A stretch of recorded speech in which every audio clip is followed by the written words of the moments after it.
ગુજરાત રાજ્યના મુખ્યમંત્રી ભૂપેન્દ્રભાઈ પટેલ આજ રોજ આણંદ જિલ્લાની મુલાકાતે પહોંચ્યા હતા। સોજિત્રા સ્થિત હેલીપેડ ખાતે ઉતર્યા બાદ મુખ્યમંત્રી ભૂપેન્દ્રભાઈ પટેલ સૌપ્રથમ પીપળાવ સ્થિત આશાપુરી માતાના મંદિરે પહોંચ્યા હતા અને દર્શન કરી ધન્યતા અનુભવી હતી। ત્યારબાદ સોજિત્રામાં ₹14.85 કરોડને ખર્ચે નિર્મિત ભાઈ કાકા સરકારી વાણિજ્ય કોલેજના ભવનનું લોકાર્પણ કર્યું હતું।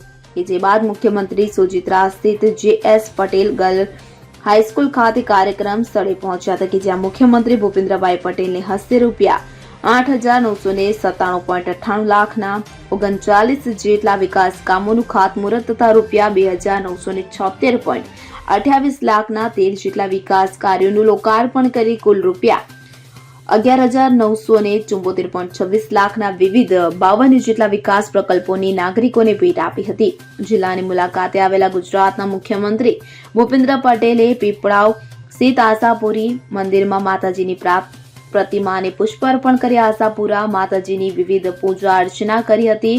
મુખ્યમંત્રીના મંદિર આગમન સમયે મંદિરના પ્રાંગણમાં ઉપસ્થિત સોજિત્રાના પીપળાવ ગામની પેરા એથ્લીટ દિવ્યાંગ દીકરી વેદાંશી પટેલે મુખ્યમંત્રીનું પુષ્પગુચ્છ આપી સ્વાગત કર્યું હતું તેમજ મુખ્યમંત્રીએ મંદિરમાંથી નીકળ્યા બાદ વેદાંશીને શુભાશીષ આપ્યા હતા। Bureau report CN24 news. હવે જુઓ દેશ દુનિયાની તમામ ખબરો તમારી આંગળીના ટેરવે। ઉઠાવો મોબાઈલ અને Google Play Store પરથી ડાઉનલોડ કરો અમારી CN24 ન્યૂઝ મોબાઈલ એપ।